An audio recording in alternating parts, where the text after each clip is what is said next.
Assalamualaikum students, how are you? Hopefully you all are safe and sound at home. Today we will start nephron. आज हम book से reading करने वाले हैं। Nephron topic की last time हम लोगों ने की थी, वो थी इंटरनल स्ट्रक्चर ऑफ किडनी। आज है nephrons. Nephrons are the functional unit of kidney. ठीक है, किडनी स्ट्रक्चर के बाद अब हम पढ़ रहे हैं नेफ्रॉन के बारे में। तो नेफ्रॉन क्या है? ये फंक्शनल यूनिट है किडनी के। They are the tubules where urine is formed. ये ऐसे ट्यूब्यूल्स है जहाँ पे यूरेन बनता है। There are over 1 million nephrons in each kidney.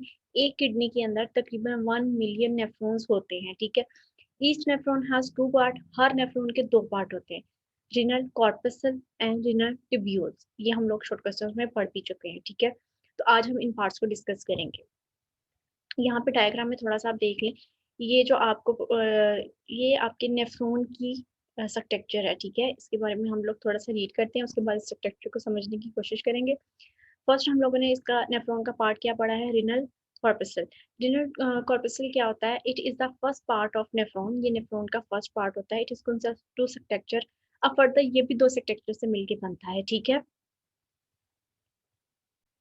First one है glomerulus and then second one Bowman capsules. ठीक है, बूम एंड कैप्सूल्स या ग्लोमेरुलस। अब glomerulus is the tuft of blood capillaries. Tuft कहते हैं गुच्छे को, या फिर यहाँ पे एक जगह पे बहुत सारी वेन्स का इकट्ठा हो जाना। ठीक है, टफ ऑफ ब्लड कैपिलरीज की गुच्छा जो है, they are form by the division and sub division of small arteries and veins. के स्मॉल आर्टरीज और वेन्स की सब डिवीजन के नतीजे में वहां पे जो छोटे छोटे से गुच्छे से बन जाते हैं ब्लड कैपिल्स के, दैट आर द ग्लोमेरुलस। ठीक है, आगे बूमेन कैप्सूल क्या होता है? Bowman capsule is the cup shaped structure enclose in glomerulus. ये क्या है? अब हम लोग नेफ्रॉन के स्ट्रक्चर में देखते हैं।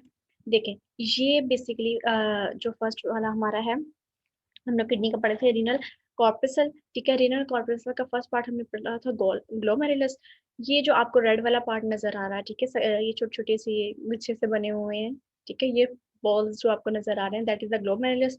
और इसको जिस चीज ने कवर किया हुआ है, जिसके अंदर ये बंद है, that is the boom capsule. ठीक है, जिसके बारे में हम लोगों ने अभी डिस्कस किया है। आगे सेकंड वाला पार्ट उसका पढ़ते हैं, renal tubules. This part of nephron start after Bowman capsule. अब बूम कैप्सूल जब कवर होता है, उसके बाद रिनल ट्यूब्यूल स्टार्ट होते हैं। The first coil part of renal tubule is called the proximal tubules. The next part is U shape and it is called hoop of Henle. The last part of renal tubule is again coiled, मतलब दोबारा से वो coil की शक्ल में होता है, and that is called the distal tubule.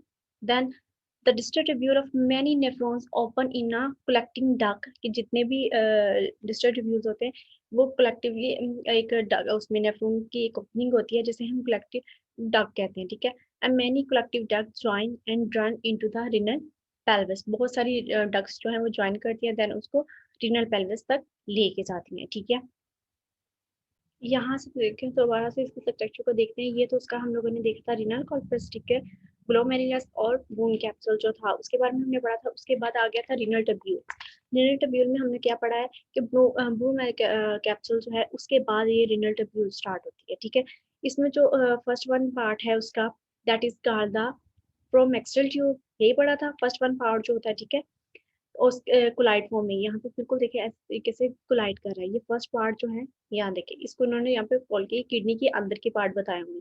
Kidney के अंदर होते हैं ये नेफ्रॉन्स। ठीक है, तो ये इसका फर्स्ट कोलाइड पार्ट है प्रोमिक्सल्स। उसके बाद नीचे यू शेप की जो, ये देखिए हमने यू शेप पढ़ा था, जो सेकंड पार्ट होता है, that is the U shape. It is called loop of Henle. Then उसके बाद हमारे पास है the last part. Last part हमारे पास कौन सा है? ठीक है, distal tubule.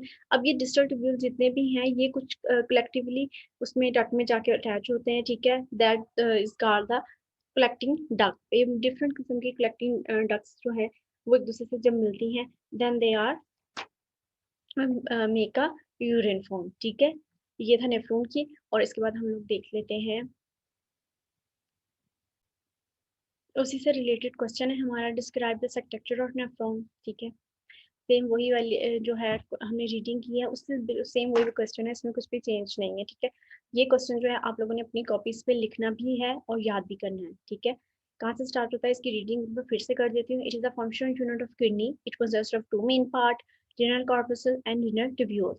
And these are the tubules where urine is formed, and there are overall 1 million nephrons in each kidney. ये नेफ्रॉन की स्ट्रक्चर है. उसके बाद ये 2 पार्ट हम लोगों ने पढ़े थे बुक से, ठीक है. अभी सेम एज इट इज आपने अपनी इसको याद भी करना है और इसको अपनी कॉपीज पर लिखना भी है. इसके साथ साथ हम एक क्वेश्चन और करेंगे. Question number 23. Define diabetes. Diabetes mellitus is the disease in which sugar level increase in the blood. ये हमने जब renal failure पढ़े थे, ठीक है, उसमें हम लोगों ने पढ़ा था कि उसकी 3 रीजन होती हैं, उनमें से एक रीजन थी डायबिटीज, ठीक है. अब डायबिटीज बेसिकली होती क्या है उसको डिफाइन करना है, तो उसमें क्वेश्चन ये है, ठीक है. ये क्वेश्चन भी आपने लिखना है और अच्छे से याद करना है, ठीक है. क्वेश्चन हमारा सिर्फ ये है जिसको आपने लिखना और अच्छे तरीके से याद करना है, ठीक है. होपफुली आपको अच्छे से समझ आ गया होगा बेटा. ये था आज का लेक्चर. ओके, अल्लाह हाफिज.